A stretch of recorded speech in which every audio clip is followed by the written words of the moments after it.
Good afternoon, everyone. I still see that we have a few people joining, but we will get started because we have a lot to talk about today. Welcome to Minerva's discussion, our panel today on advancing women in male-dominated industries. I'm so delighted to be here this afternoon, and I wanted to start by sharing that Minerva is hosting this webinar from the traditional and unceded territory of the Coast Salish peoples, represented today by the Squamish, Musqueam, and Tsleil-Waututh peoples here in what we call Vancouver, what we know as the Lower Mainland. And I wanted to pay my respects to elders past, present, and emerging. I also wanted to take a moment to thank our sponsor for today's event, the BC Maritime Employees Association. They are a new friend for Minerva, but a strong friend, and they've come alongside the last 2 years to sponsor learning events like this. They sponsor our annual forum that we do during Gender Equality Week. It's an inclusive leadership forum. And they've also come on side to support our Learning to Lead program, which is looking to advance the next generation of young leaders, so self-identified girls and gender expressive and expansive youth. And we're so delighted to be partnering with them. So together we decided we wanted to convene a conversation on advancing women in male-dominated industries, but of course this conversation is a little bit broader than women. So as we enter this, please know that our remarks are really talking about, when you have a dominant group and then you have underrepresented people entering that group, what can that look and feel like? But certainly today there may be a focus on self-identified women and what that looks and feels like. So thank you, BCMEA, for making this conversation possible. So I'll jump right in and introduce our speakers. I'm so delighted to have Kathy deLisser from Ceres Terminals. She's the Regional Vice President and oversees Canada's largest cruise ship port, which is set to welcome back over 300 ships this year after the pandemic and after sort of closures of COVID. So Kathy has led an incredible pivot and is a senior leader in an industry that is dominated still by men and is really working hard through a DEI council and supporting initiatives within the sector to change that. So very excited to hear from you today, Kathy. We also have Chris Atchison, who's president and CEO of the BC Construction Association. Chris and his team launched an initiative 3 years ago called the Builders Code.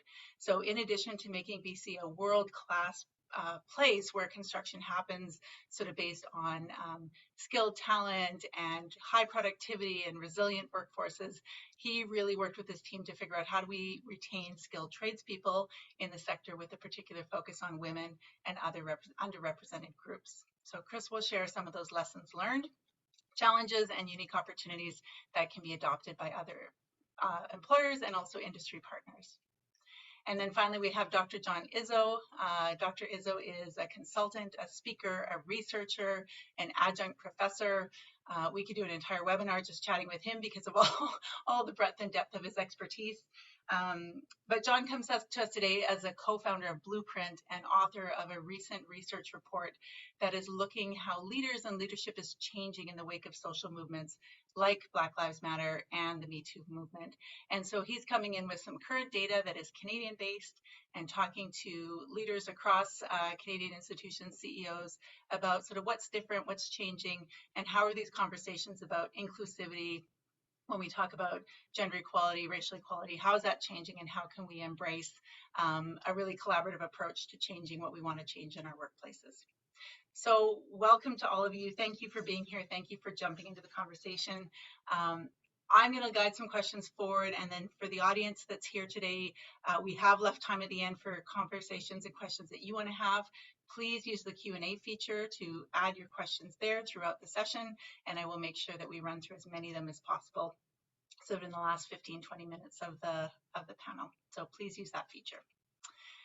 So starting out, Kathy, the waterfront industry is relatively new to embracing sort of conversations about equity, diversity, inclusion in terms of diversifying the workforce. Can you tell us about what you're involved in sort of on behalf of the sector, what you're learning and what you're trying to lead forward? Yeah, and we've really launched into this forum just in the last year. I think some of the contributing factors that's really driven us to focus more fulsome on this is one of the projects that Ceres helped manage over the last 18 months was developing and facilitating training on violence and harassment in the workforce. And it fell under an umbrella of a regulatory framework. But as we started to deliver that training, what really bubbled up were some of the stories about the workplace and some of the culture that we see in the workplace. And as a result of that, we said, you know, now's really the time to continue to build on the work that we were doing around that violence and harassment and change the culture of the waterfront. And that can be a very daunting task when you're staring down a very exclusionary workforce that's got some historical persona around it, but the timing was right. And so we established a waterfront DEI council with a mandate to really transform the waterfront workforce and the leadership to more align with the community. And one of the first things we looked at is really understanding what the status quo was. And so we developed an audit tool that we went out across the industry to get an understanding of where our opportunities were. And what came out of that audit was that there was really differing levels of employee satisfaction and loyalty that were at risk. And we also saw that there was varying perceptions of leadership buy-in. And so as a result of that, we've just recently launched in the last month some allyship training and looking at how we can get that allyship by those leaders and get that buy-in at a leadership level.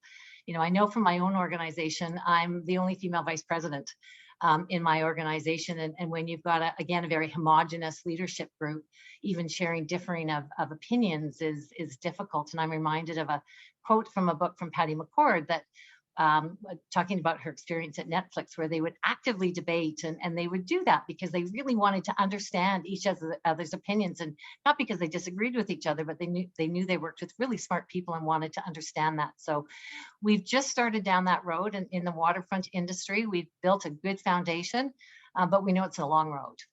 Yeah, I appreciate that. And in our prep call, when we talked, you talked about like the tough conversations and getting into those. And I love you sort of framing that as debate and really trying to get at the heart of understanding kind of underneath those tough conversations. So thank you. You talked about culture and stories, and this leads in quite nicely to talking a bit about the Builders Code. And Chris, 3 years ago, you launched this initiative with Builders Code, and a lot of it had to do with culture and the stories of women that were leaving the sector. So not even about attraction, but having skilled trades people who were leaving the sector. Can you talk a bit about the problems that the Builders Code was trying to address sort of at that industry level, and how it's working 3 years down the track? Yeah, thanks very much, Tina. It's my pleasure to be here today representing the BC Construction Association. Just I think in order to lay the foundation for, no pun intended, for this question, I also wanted to reference our experience in workforce development attraction programs that led up to the origin of the Builders Code. For more than a decade, the BC Construction Association, through our board of directors, has been focused on the workforce shortage. And we've been developing programs, employer-driven programs, such as our Skilled Trades Employment Program, such as our Integrating Newcomers Program. And these initiatives have given us insight onto how to best attract people to our sector. And so we've accumulated that experience and those messaging in doing a good job of bringing people to the sector, talking about the high opportunity occupations, talking about the benefits of working in the skilled trades and the types of opportunities that can open up for individuals seeking a career pathway that's less traditionally accepted, you know, in society. So we've done a good job of building that profile of the occupations. And all the while, we've worked with the Ministry of Advanced Education, other stakeholder groups, on this issue of why are tradeswomen leaving the industry at greater rates than the male counterparts.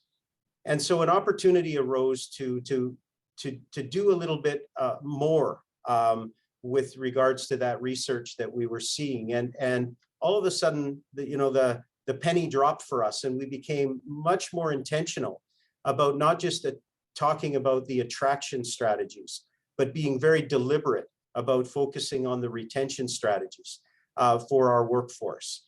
And so Builders Code came into being 3 years ago, and it's a strategy that really focuses on extending the safety and productivity of work sites to include we've been good as an industry about the physical safety of our industry, but we needed to start having these conversations around the psychological safety. And so with Builders Code, we knew that we were a male-dominated industry. 95% of our industry is male, and a large percentage of that are older white men. And we started thinking, well, through our other programs, we're doing a pretty good job of attracting underrepresented groups, including women, to the industry, but a horrific job of retaining them. So Builders Code is meant to provide a safe work site for everybody. And the women who were involved in our stakeholder engagement groups early, they were so forthcoming with giving us the realities of that workplace, about why it wasn't working for them, about what needed to change in order for them to stay or recommend it as a career of choice. And we started to implement this program called Builders Code that implemented these free policies for employers, that implemented training programs for crews, a worksite app for crews, trainings for supervisors and leadership, and really something that was meant to be a top-down approach so that the leaders involved in the decision-making and influencing the site culture could start to have an impact over the retention of their own workforces.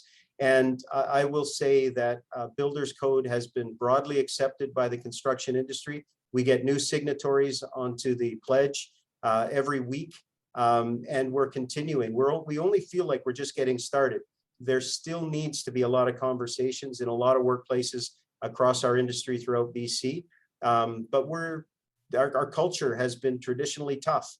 And we're doing a great job of kind of getting that message across, that getting good people is half the battle. Keeping good people is the focus of all of this. And so we're really proud of the work that started with an aim to retain tradeswomen in British Columbia. But what it's done is it's manifested into a program that is about workplace culture, and it's about retaining all of our most valuable human resources. Thank you, Chris. I really appreciate you setting context, because I think the Builders Code does offer a lot, both from the industry sector, like the tools, the techniques, the things that you built into the initiative, but also the approach, and really grounding it in the language of employers around safety, around productivity. And so like, this is next level, right? We're already safe, now it's next level. And how do we bring this into what already exists versus a massive change?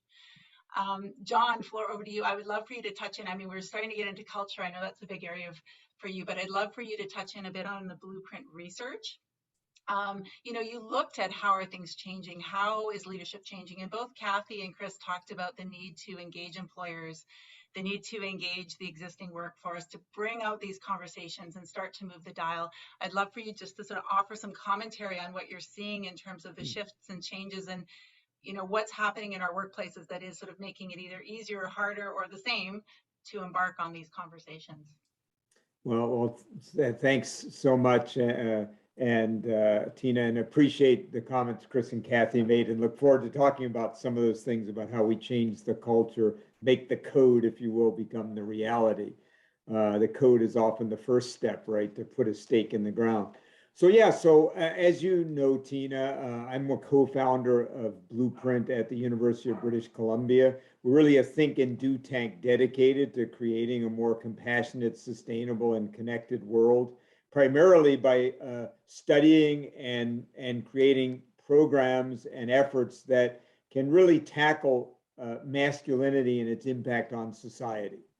And so one of the things we did in the last 6 months was we did what we think is the largest study of its kind in the United States and Canada, quantitative and qualitative survey of several thousand people, not an online survey, but a representative sample that we, scientific sample, as well as of frontline and leaders in the quantitative survey across both countries, and then focus groups with C-suite leaders about how they see things changing. So, and I'll put in the chat in a bit here a link to the study, because there's much more detail than I could ever go into. So I'll give you some highlights. First, the good news is that post the movements of Me Too and Black Lives Matter, which, you know, Me Too's been around a lot longer than this, but really came onto the public psyche around 2017. So we're really talking about the last 5 years. What's happened in the last 5 years? And what we can say are a couple of things. First of all, men are more engaged in the equity and inclusion conversation than they were before these movements.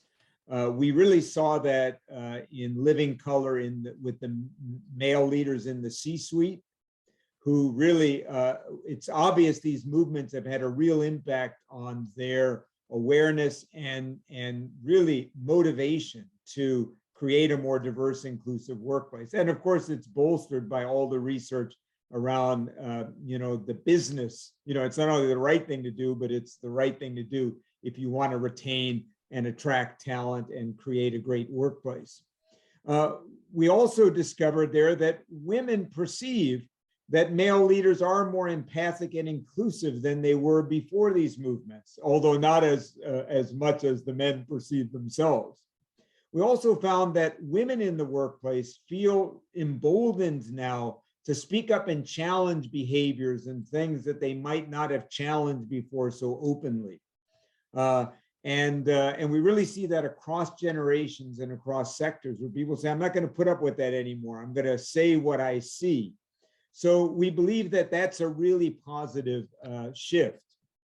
In terms of allyship, you know, to both marginalized communities because of race and ethnicity, gender equity, and around LGBTQIA plus communities, we see both male and female participants, both frontline and leaders, really an exponential shift to want to be allies, to saying this is important to me and I want to do it.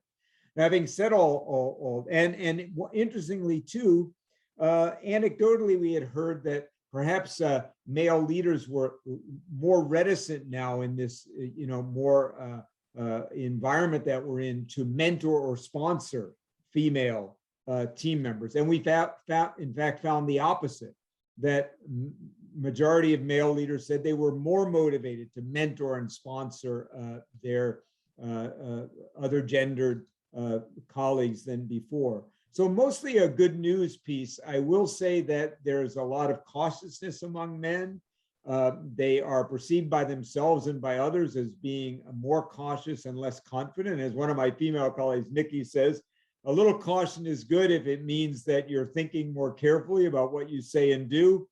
Too cautious means that you're not in the conversation. And the last thing I'll say is, we did find that men and male leaders don't feel their voice is as welcome in the conversation about equity and inclusion. And later, I hope we can talk about how do we engage men in an authentic way there. And in the focus groups, the C-suite female leaders talked about how important it was for male leaders to talk about how important this was to them personally, to take action when actions were clearly wrong, and to be leaders on this and walk and talk. And many of the female leaders finally said they were worried about creating a punitive environment rather than a learning environment, and that we're all on a learning curve. And especially in these, I've worked a lot in these male-dominated, you know, places as a consultant. And it's really important to create a learning environment rather than a blame and shame environment, because you know that judgment is actually not a good way to actually create authentic change that's lasting, rather than behavior that just goes underground, which is ultimately not what we want. So anyway, a lot more in this study. I'll put the link out there, but those are the highlights. So good news, and yet almost all the genders said we're not there yet. One more interesting thing, every generation said the younger Gen Zs and millennials more engaged, more aware. Baby boomers came in last, even among themselves. But in our study, no significant differences except on a few not very important questions. Turns out men kind of think alike, women kind of think alike, and it's cross-generational. So it turns out some of the generational differences are actually more myths than reality. Thank you. So much there to jump off into conversation, and I think the value of this research, and I just want to be cautious that it's not all men and all women, and we're not homogenous, groups of people. But I do think some of those trends are seeing how we perceive or what we're experiencing, and this real data that's coming from CEOs and leaders of organizations is really important to kind of give us those high points of what are we paying attention to, what are we talking about. And I do want to jump into the conversation about motivation. So we see a greater motivation, we see a greater willingness. I share this anecdote often because we run women's leadership programs at Minerva, and for we've been talking about allyship and reconciliation and inclusivity for a long time. And to the point where, a few years ago, we'd have someone say, intersectionality, is that a made up word? Where does that come from? Whereas now we have program participants coming in with just a much higher level of awareness, understanding, and baseline knowledge about a lot of topics related to equity and inclusion. So that's a really good thing. I do think we've leveled up. So let's jump into this about motivation and getting men on board, or non-dominant group, like sort of non-dominant group members, opening up these conversations. And I think sometimes we think about kind of creating and making the circle bigger. And I've heard John say, it's easier for someone in the circle to open up the circle and invite people in than it is to knock on the door. And yet when we do that, we change the circle and we change the community, we change the culture. So Kathy, I'd love to hear from you sort of how you're embarking on some of these conversations. What's resonating in terms of that motivation piece? Is it around talent? Is it around, leaders seeing that this is the right thing to do? Is it something else? And like, what is starting to kind of crack open and create that willingness to jump into vulnerable, difficult, sensitive conversations that can get kind of sticky at times? I think there's a number of things that are motivating employers and organizations and industries to really go there. I think the first is, it's a tight labor market, particularly for some roles, and we see that in the trades. It is difficult to attract talent, and people have a lot of choice. And if I go on to an organization and I look at that organization and I see that their entire leadership is white males, how do I fit into that organization with, my background, or if I have a different ethnicity than that leaders, and how am I going to grow and fit within that? So, how do you attract talent when you're in a tight labor market and you don't have that diversity? But I think the second piece of it is, when you look at some of the research that has come out, and we see that, diverse cultures actually outcompete in a business sector those that are not. In fact, I was looking at a recent study that those that have a balanced board between male and female, compared to those that don't, have a return on their capital investment of about 28% higher than those boards that are not diverse. And so that's an opportunity to drill down to that quantitative data to say, not only is socially this the right thing to do, but from a business perspective, for those that maybe don't have that buy-on, this is the right thing to do from a business perspective. And I think finally, and John talked about it, these social movements that we've seen with particularly the Me Too movement, I think it's caused a lot of organizations to just stand back and really look at their own organizations, which is good. And in the maritime industry and the waterfront industry, we see a lot of mergers and acquisitions, and your leadership team is part of the value of your organization. And when there's no diversity there, or there's no relevancy there, what does that do to the value of your organization? So, I think there's a number of contributing factors that have made this conversation much more relevant now, that are motivating employers to go down this road. Yeah, I really appreciate that. And you and I talked a little bit about that. You can hire, but if the culture isn't there to kind of bring that inclusivity, so the desire is there and you can kind of get on a kick of like sort of bringing in, but if you can't retain. And so needing to work on both the things, so the attractiveness, but also the internal, how are we working together? How do we build the inclusive environment where people belong and can bring their A game to work? So, if you talk about that performance only comes in a balanced team when everyone can show up and bring their full skills, bring their full selves to the table. If people are sort of hiding, holding back, or trying to adapt into a culture where they're not totally accepted, that can be difficult. Chris, when you think about the employers that you're talking with, obviously talent is a huge part of the motivator, but what's helping it stick? Because we know that the work can be challenging. If you have a dominant workforce that all of a sudden is being asked to change and do things differently when maybe critical mass isn't there on the work site, it can sometimes feel like that push-pull of, well, we'll do it when it changes, or we'll do it when we need to. It's not a priority yet because the women aren't here, or whatever. How are you seeing employers really sort of drive the change agenda and keep that motivation high when sometimes along the way of creating the change, you can hit some bumps. Well, I think you know, I think that's a major part of the challenge is when does it become a tipping point for the employers to really pay attention to this? And I think for the past 3 years at least, and I would say even beyond that, is we've been able to anticipate the skills shortage that we're currently facing. And it's not specific to construction. It's across the board. Every sector, every aspect of our working existence is experiencing a skilled talent shortage. So I think this becomes the responsibility of an association like ours, where we can start to anticipate the needs of the employers before they were even ready to make the change. And recognizing that about 80%, more than 80% of our industry has less than 10 employees. So they don't have HR departments. They don't have policies. It's a fragmented industry. It's often project-based, different employers that are hiring different tradespeople. So in some cases, this was a classic example of people aren't going to listen until they're ready to listen.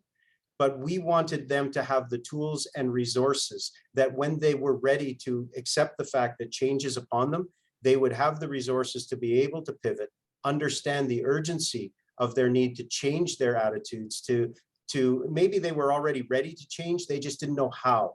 And we're giving them the how with these tools and resources that really are a catalyst for them to do what they've always known they should need to do. They've just always had their heads down, working so hard, job to job, next job, not really investing in the culture. Now we've given them the tools that allows them to fully invest in the change. And to Kathy's point, they see the benefits of a more dynamic, of a more inclusive workplace. And it's just been a win-win for everybody that's taken on both the time and the assets that are available to them. So, you know, I've mentioned before that this was an effort to lift everyone up, employers, employees, and everyone in between. And by not focusing on a specific group, we've been able to execute some very tangible benefits for the entirety of the workforce that we're striving to change. Yeah, and just to be clear, the Builders Code really did step up to provide some of those tools and say, here are drafted current HR policies that you can take and adapt. Here is training for all levels of your staff. Here's an awards program to increase recognition and, you know, sort of offer that higher level awareness within the industry that you're a progressive employer.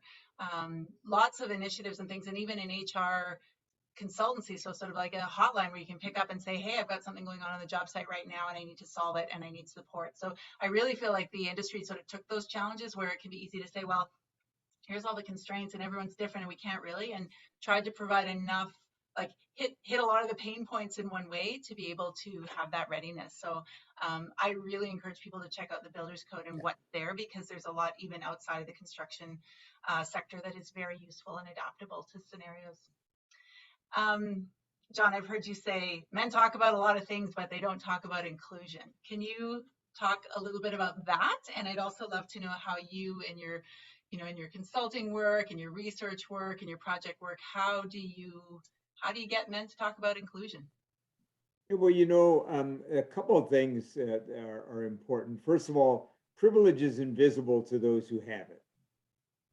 And so often when you're in the center of the circle, you don't even know like what the experiences of those who aren't like the dominant group. And it can be whoever the dominant group is, you know, it doesn't matter, right? The second thing, exclusion is also invisible if you haven't experienced it. And so I'll talk about some of what we've discovered that works very briefly. We were engaged by Heineken in Mexico, very machismo culture. One woman on the senior team, Kathy, I can relate what that's like just from my experiences talking to Patty there over the years. And one of the things we had talked to them about is the research that showed very male dominated, only beginning to become more diverse, And as Kathy said before, really important to remember, the research shows that diverse teams perform better than less diverse teams, but only if there's inclusion. Otherwise, they actually perform slightly more poorly than homogeneous groups, because now you got people who don't feel like they belong and they don't stay, or they don't bring their whole selves. We like to say diversity is who's at the table. Inclusion is who feels they get an experience of belonging and bringing their full self to the table. So long story short, Heineken Mexico, we said, look, research shows that if you get the men together first and the women together first, talking about their own experiences, that you make more progress than if you start with mixed groups. And the thing about male culture is it's very competitive. Men don't naturally challenge each other unless it's in a structured way, because you don't want to show another man up. I remember in one of our focus groups, we asked the question, have misogynistic behavior, which undoubtedly has been prevalent in these male-dominated things, sexual innuendo, comments, jokes, etc., has this disappeared or more gone underground? Most of the men said more gone underground. And we said, so what happens now that's different? And one young leader said, well, now it goes on for a while, and then someone will say, well, I don't know if we should do this, or maybe we're taking this too far. But I love what he said. And this is a guy who really demonstrated his commitment to inclusion. He said, but you don't want to be that guy.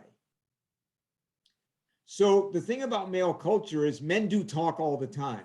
But unless they're in a structured environment where they can talk about and challenge each other and think about the way they're showing up and the way they want to show up and what it might be like to not be the dominant group, and think about the privilege.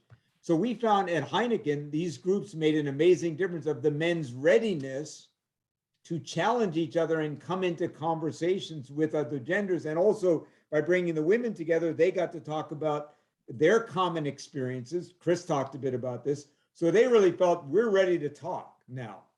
And then when the groups came together, I think it had some really powerful consequences for the organization. So men need to be in structured conversations. They're on their own journey around diversity and inclusion, and we need to help them come along that journey with each other. And we also need more misogynistic men to be intentionally exposed to less misogynistic men in a way that those less misogynistic men have an opportunity to share their beliefs, thoughts, and to challenge those other men in a positive way where they're not showing them up. And we've discovered the moment a woman comes into the room in our groups, the men stop doing that with each other because it's all now about showing each other up, and you don't want to do that. So there's some things about male culture that challenge bringing them along, and we have to respect that, I think, in order to bring them along authentically. Anyway, a lot more we could say, but that's some of the things that we've discovered in our work. Yeah, you got to get the men talking. The approach to training is so interesting in what you take on and what you allow space for, and how you create those structured environments in a safe way that also sort of come along and bring a result. And we worked with an organization, we know of an organization that also had that sort of recommended approach of they've been trying to diversify the workforce, male dominated sector. People weren't staying. And so they brought in a consultant, and they said, I want to work with your senior leadership team, but only the men. And the CEO really had a hard time with that and said, no, it's all of us. And we have to, how can we exclude when we're trying to sort of create, no, we need to kind of pull apart and sort of, and a lot of what happened in that space that the consultant shared was like, it was just a level setting of like also some of the discomfort. So it wasn't even like, oh, like I can't be bad behavior, but it's like, okay, but it is awkward if I'm on a business trip with someone of a different gender, and do I ask them to go for breakfast? Like, it was sort of just very normal, natural discomforts and stickiness of, well, it didn't used to be this way, and now I got to figure out how I'm going to do this and be this way. And it really wasn't a resistance or a desire not to have a great workplace, a healthy workplace, but it did need sort of that dialogue first before the big group. Yeah, so I appreciate you saying that that's a technique that can work. Yeah, just to piggyback on briefly, I think you hit the nail on the head, which is that allowed men to talk about what they were struggling with, even if they desire to go there. One of the things we found in the focus groups is a lot of men are very worried about making a mistake, doing the wrong thing. So the spirit is willing, if you will, but they're not always sure what to do. And this allows that authentic conversation. But listening is also important because they need to understand the experience of others. And so it isn't just the men talking to each other, but then let's also give them the opportunity to hear the experience of those groups who have not been at the center of the circle, which often in a male-dominated culture will be, female and non-binary people. Thank you. Chris, I'd love to hear you talk a bit about the training you did with the Builders Code, because there was a choice there to approach training, particularly for workers on site, in a pretty unique way, using sort of a don't be a tool, humorous approach to some of the lessons learned. So can you talk a bit about the approach you took and how that was received with the workers? Sure. Well, there was a couple of, we did have a class, we still have classroom style training, as well as a Builders Code crew app, which crews on work sites can download and access. And so the layers of training were there. But as we were designing this, we also wanted to come up with a bit more of a campaign that would be readily available through YouTube channels or social media. And we coined it "Don't Be a Tool." And this is a way that we wanted, just sort of alluding to some of John's comments, is make it a little bit more lighthearted. A lot of the men on the job sites would be able to call each other out in a way that wasn't pointing fingers, but it was so that everyone could see a little bit of themselves in these animated cartoons. So really, we created the characters. There was a saw, a hammer, some glue, and of course, Relic the foul-mouthed wrench. And they're non-gendered, which is important to keep people engaged. They're slightly humorous, depending upon your funny bone tendency. And they're real life scenarios that we heard about happening on job sites, that happen in the industry, that might make people laugh, but they wouldn't get them to pointing fingers and calling them out, but they could say in a lighthearted way, "Hey, don't be a tool." And it references it right back to the industry that we're trying to serve. It gets them talking, it gets them opening up, and more than anything, it creates a sense of awareness. We knew largely that we couldn't get crews to come off site for training. It's just not an effective use of time or dollars unless it's really required. But we gamified an app that was based on the "Don't Be a Tool" campaign as well. And it's not a test. It's quick, and it gets people aware on a daily basis of what's permissible, what are some of the biases, and what negative behaviors can't be tolerated. But it does it in a way that doesn't assign blame or shame. It's more awareness and creating that positive momentum as a result of the learning. So again, that in addition to the more traditional workshop style training that we would be able to do, that would be facilitated by our advisors. So more carrot, less stick to the approach, but it was part of that blended approach to offer an assortment of training, all in an effort to have a positive impact on the worksite culture. Thank you. Thank you. And Kathy, you started your remarks by talking about, where this all started for the Maritime Association was to think about, or the group, the DEI Council, was training on violence and harassment. And you said this sort of started out as a bit of a okay, this is sort of a ticky box, we need to get this done. I mean, of course it's important, but sort of a compliance-based approach. But through that, hearing the stories and that unfolding and allowing to lead to an audit tool, can you talk a little bit about, you may not be that far along yet, but sort of what kind of things are coming up in terms of thinking about training, about outreach, about sort of building that allyship within the industry that you talked about? And we've really just started down the road of creating that allyship training and awareness and talking about that. And John mentioned, that knowledge of those positions of people that are in privilege. They may not know it. And how do we really leverage that within our industry? And we have had great buy-in of that. The other thing that we've really started to talk now about is how do we start to build that talent pipeline? And when you've got these non-traditional roles and you've got a labor shortage and a busy industry, which the supply chain is, how do you make your industry attractive to a market that's out there? And a big part of it is just talking about it. getting your industries to go out and talk about it, and making your workplace safe. When we started our DEI council, one of the terminals had recently lost a very talented young engineer. And when they asked her why she was leaving the organization, she said, I just don't feel comfortable here. And, and that was sad, to hear that. And so just that acknowledgement within the industry of how do we change the culture within our workplaces. And part of the audit tool, we even looked at the physicalness of our terminals. Do you have locker rooms for female forepersons?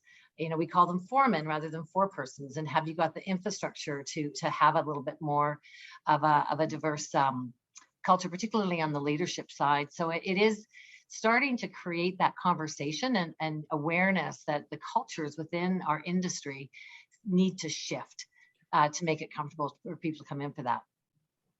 Yeah, and I think what you're talking about is sort of making it real, right? So hearing those voices, hearing those comments, same approach that was taken, I think, prior to the Builders Code coming up, was really talking to the tradespeople who were leaving, what's going on, what's happening there. And I think, John, your research also showed that, we do a lot around unconscious bias and diversity training, and again, sort of that like academic, but when we actually have people coming together to hear from each other, understand experiences, understand stories in a more real way, it resonates more and it hits different, and it creates perhaps more buy-in. So we need both. We need sort of all levels of training, but I definitely think that, I just don't feel comfortable here is a big piece. Is like, oh, okay, and now what? What do we do about that? Yeah, because exclusion is, privilege is invisible, and so is exclusion if you haven't experienced it, is that, I love what you were saying, Kathy. And by the way, Chris, I love Relic the Wrench. I would love to get some copy. We'd love to see some of those. I think humor can be very powerful. But, Kathy, when you were talking about, just people hearing the experiences, right? What's it like to be a woman here in this organization? I think when we were at Heineken, one of the most powerful things were for the men to hear without feeling judged for it, in the authentic voices of their colleagues. What's it like to be a woman here, right? And we do some fun exercises in our work where we have a circle and we say, if we give people roles, and they say, if this is the role and this is the organization, who's in the center, who's half in, half out, who might not feel that they're, so a man might have to take on the role, as they did at Heineken, of a mother who's just had their first child. And suddenly the man, well, I wonder what that is like, right? And then to actually hear from women what it's like, or other races, or young people, or old timers, right? And I think that if you look in our study, you'll see what we call the inverted pyramid. The good news is pretty much everyone feels like the efforts we've been doing are working, from pay equity to efforts to unconscious bias training to employee resource groups. But there was what we call an inverse pyramid, which is for men, the most effective were team building, employee resource groups, where the men actually felt like they got to hear the experiences of others and get to know them and what it was like. Now, the unconscious bias training and and diversity training also worked, but not nearly as well with the men as one where they just got to experience. And some of the men, actually, one of the men in one of our focus groups said something I've never forgotten. He said, when I found out Black Lives Matter and Time's Up and Me Too, he said, my first thought was, how could I not know that this had been going on, right? And so for many men, especially who aren't doing some of these things, or even if they do, and back to Relic the Wrench, haven't thought about the impact of those things, to hear a colleague actually say it, suddenly the scales fall from their eyes and they go, I had no idea. Versus being told it is just different. It's effective, but not as effective. Yeah, we all know that. I'm going to turn to some of the we know it, questions. But we don't do it. Yeah, no. Well, none of us like it, right? None of us like being told what to do or being called out. But yeah, it's a different way. And I think it comes back to earlier points that all of you made about creating a learning environment where, it's safe to learn, it's safe to be vulnerable, it's safe to sort of make mistakes and step in, but also to also progress through our learning so that it's not just, oh, I'm still learning, but actually I am taking action and I am changing my behavior and I am starting to be different and create different experiences for the folks that I work with. I have two pretty juicy questions. I'll probably have to read most of them here to get them right, but question from Sonia. Hi, Sonia. Nice to see you here. Sonia is a former participant in one of our programs. So she wrote, thank you for the engaging discussion. I'm an engineer who for a number of years managed a large group of consulting engineers working in the mining industry. The biggest challenge, as discussed, was retaining more than attracting women, so retaining women. The biggest struggle was to help women and a few men not feel penalized for their personal choices. So, for example, a comment like, she's not committed, she always leaves 5 minutes early to pick up her kids, even though that engineer may have been back to her computer after dinner for another several hours after spending time with her family. What's happening to address this type of behavior, to change some of those norms? It can be more subtle than other clear discriminatory comments or behaviors. I used to call it out, but I don't always feel comfortable with this. And so what are you seeing? And Kathy, I'd love to start with you, because being sort of the only woman regional VP and working with a team of women, I would love to know sort of things that you're doing and seeing to help normalize maybe flexible work, different things in your environment. You know, I think that if there's some good things that came out of the pandemic, one of them is that as leaders, you know, how people approach work and their own lives has significantly changed. And, you know, the ability to work from home is real. People have done it very successfully. And I think employers, again, it comes down to this being an attractive employer. You have to acknowledge that. And we've been able to make it work for the last 2 years in many industries where that flexibility is there. People have been more productive. And in the case of our company, we've actually been able to attract people because of that flexibility. And I think as employers, you have to acknowledge that and make it just part of your world. That's just where it has to go. So, you know, I think it's just becoming part of the normal work environment. And do you feel like that bias is changing? So I think often the responsibility has been more weighted on women around childcare, home care, domestic responsibilities, because there is an underlying bias there about loyalty and buy-in and commitment and sort of expectations about what an ideal worker is and what they can do and how they show up. And it is true that person who maybe left 15 minutes early would probably then go and spend 2 hours online to make sure she's not being perceived as, you know, not doing her fair share because she left early. So can we talk about the bias piece of it as well? Yeah, I think it is. I think it is changing. You know, I think when we look back on the last few years, and you know, one of the things that we've all experienced is a loss of different things. You know, we've lost family moments. We've lost, you know, seeing our children graduate from high school. And so, you know, I think workplaces, and I love the word John used it a couple times, authenticity is creating that, you know, that safeness of your lives are as important outside of your work as they are inside. And that's been really highlighted in the last 2 years because we have lost a lot of moments in that. So I think it is shifting in some industries, maybe not quite as quickly. But I think it is shifting in a very positive way that is not as pronounced as it was. Yeah. Next question here. Sorry, Chris, did you want on that? I was just going to jump in on that and say, you know, we have learned a lot in the past couple of years just in the construction industry as well. And I think the one thing that we've noticed is the acceleration of these conversations in the past 3 years, even since we've launched the Builders Code, where we were kind of dipping a toe in it. Now we're jumping in with both feet. I mean, there are significant changes in attitude, and the motivation for change is there. And if there's anything we know about the employer community, especially in the construction industry, that they thrive on competition.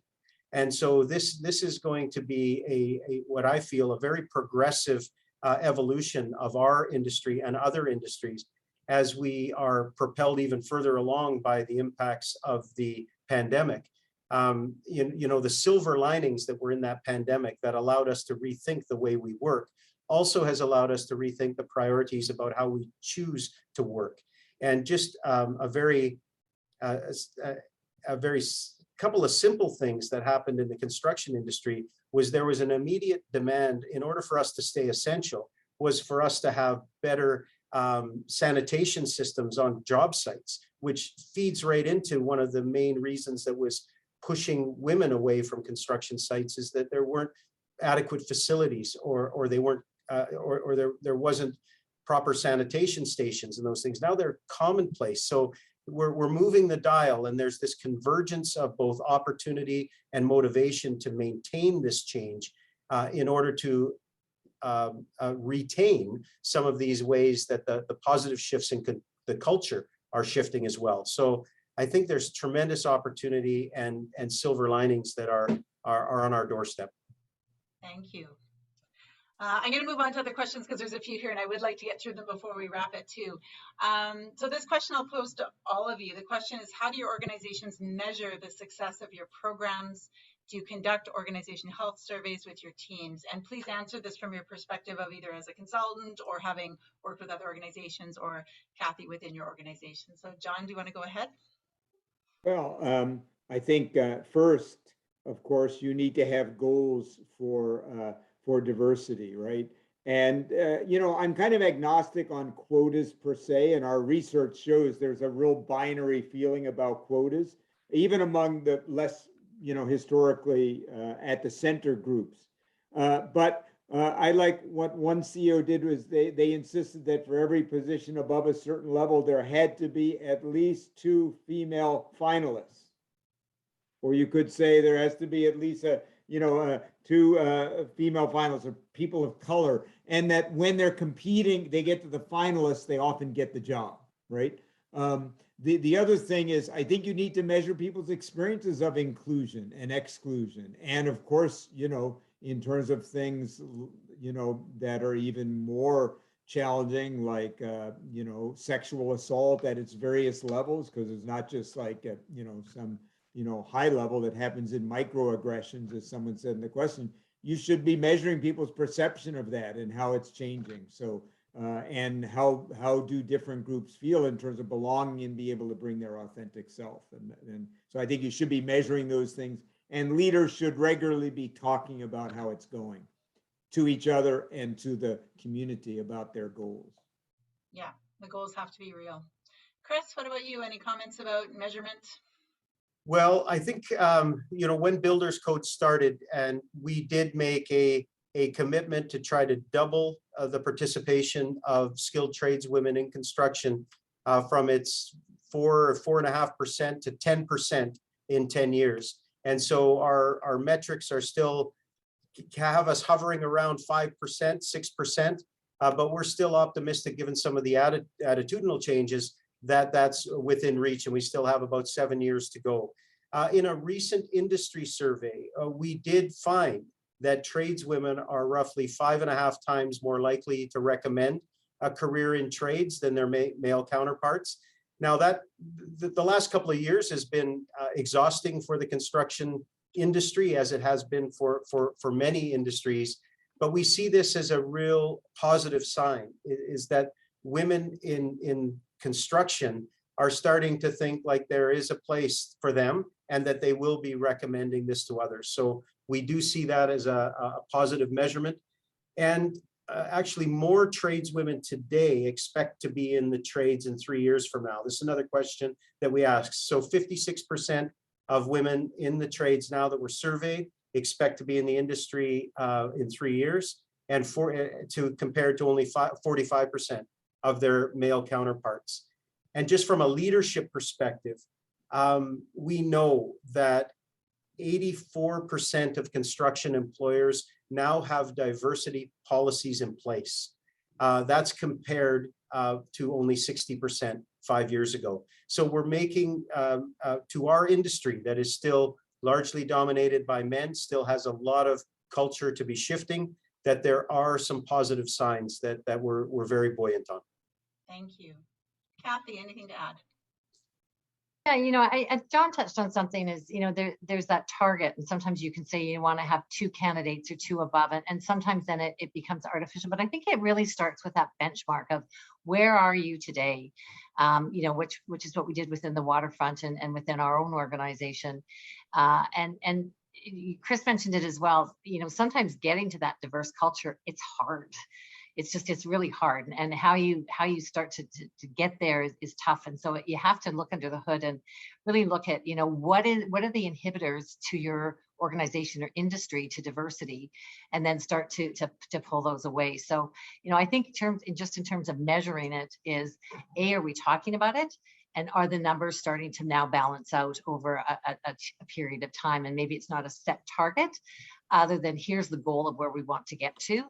And we know that it's going to take a while to get there. So I'm always nervous about targets, about that sort of thing. But there is a long-term goal. And how do you just have a balanced representation that mirrors your community?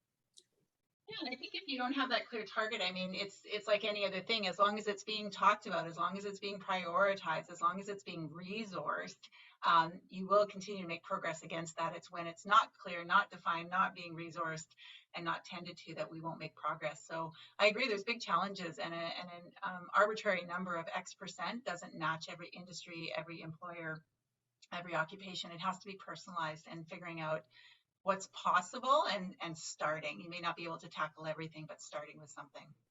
We are down to our last minute, but there's a really great question that I'm going to ask that someone sent in. And so if anyone does need to leave the webinar on time, please do. But this is my last question that I want to share. So an anonymous attendee says, we've heard a lot about how we have to ensure that the dominant group doesn't feel called out.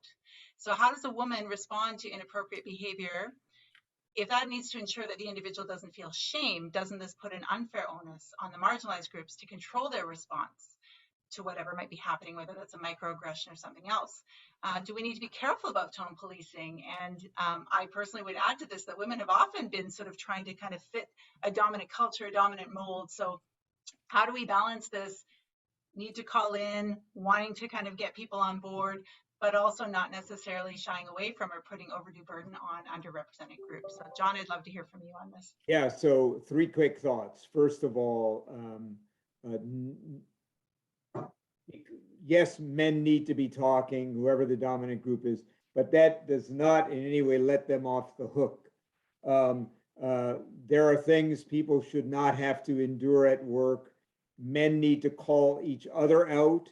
It is harder to call out if you're the one who's experiencing those and not in the dominant group, and men need to step up if they're the dominant group in an organization to speak up and challenge each other and to make it easy. And senior leaders need to be clear on what behavior is simply not acceptable, and it will not be tolerated, and you will be made an example of. So that's different than mistakes that people might make. And I just want to be really clear on that. And yes, it is hard to call it out. Though I will say one of the most encouraging things I saw in the study was women and men both saying that men are more likely than they were before to call out these kind of things. And even more importantly, women way more likely to do it. But again, the dominant group has a special responsibility in any society, in any organization. If you're the dominant group, it is on you, because it is easier if you're the dominant group to take action and call it out. Thank you. Chris, anything to add? Because I know Builders Code also had a very similar approach to zero tolerance. Yeah, well said, and great question. And I think at the core of everything, safety, it comes down to safety. And so it's important that we don't just make it about the group that we're trying to attract. We've got to include everyone. Everyone on the team can feel vulnerable. Until everyone is safe, absolutely safe, then no one is. And I think if it's about a safety issue that needs to be called out, a bullying, hazing, harassment issue that needs to be called out, absolutely. And there is zero tolerance for any divergence from that. And I think people need to use their discretion upon whether they can see something coming and whether they need to have a discussion with a supervisor, a discussion with a colleague. But I would completely agree with John that the dominant population has a greater responsibility. To another wonderful program that's out there, I'll say you have to be more than a bystander, and that is I think the inspiration that we should all aspire to, especially those of us that are trying to seek positive culture change. Thank you. And Kathy, last word to you. Anything you wanted to add? No, I loved that Chris brought up the Don't Be a Bystander, because that was actually a program that we partnered with for our waterfront training on violence and harassment. But I think it's also important, you mentioned safety, Chris, is that the safety of any organization or industry that makes people feel comfortable to stand up and speak things that they feel are not right. And I think that's a challenge that we all need to make sure that we've created within our workplace or our industries, that we've created a safe enough space where people can say what they want to in a safe way. Yeah, and I'll just top it off by saying, you know, as a woman leader, there's always the, how do I find my voice? How do I be authentic? How do I show up and be honest and sort of share what I need to share, even if it's tough feedback or uncomfortable, even if it causes someone shame? How do I be true to myself to offer that? And also recognize that there can be a learning opportunity out of that. But how do I do it with grace? How do I do it with respect? How do I do it to sort of create those collegial relationships that will carry forward? So I really appreciate you saying low tolerance, zero tolerance, but we all know we still also need to get along with our colleagues and coworkers. And so finding our voices and finding ways to be respectfully firm and assertive in our communication is also really critical. So thank you to everyone. Tina, sorry, just one last thing. That's, you know, we do a lot of work at Blueprint with firefighters and police officers, male and female, all genders. And of course, these are very male-dominated cultures. And one of the things we know is that even among the men, they believe other men will not respond positively to them being vulnerable. And of course, men also hurt each other in the workplace, right? Psychologically, in terms of what Chris was talking about, safety. So the funny thing is, when we get those firefighters or police officers, male or female, talking about their experiences, they find their colleagues respond in a positive way to that vulnerability, and it surprises them. So we have to create an environment where all of us can be vulnerable enough to say, that didn't feel good to me. That was hurtful. That isn't helpful to me. So it's really true for all genders, I think, especially in these male-dominated cultures where bullying can be a part of male culture, right? And in schools and in workplaces, as subtle as it may often be. Thank you. Thank you to all of you who hung around for the last 5 minutes and allowed us to have this last great question. Thank you to the person who asked that question and ended us on such a great note. I wanted to express my sincere appreciation to the speakers, all three of you. It was a great conversation. It could have gone on for another hour very easily. Thank you for your time. Thank you for your contribution. To the BC Maritime Employees Association, thank you for supporting Minerva's work and inviting us to do these fun events. Thank you to our audience and all of you who took time out of your day to be here. And finally, a big thank you to my Minerva team who helped figure out the webinar back end and make sure all the mics worked and that we were looking good on our webinar today. So thank you again. We'll see you again at another event. My appreciation to all of you. Thanks, everyone. Thank you, everyone.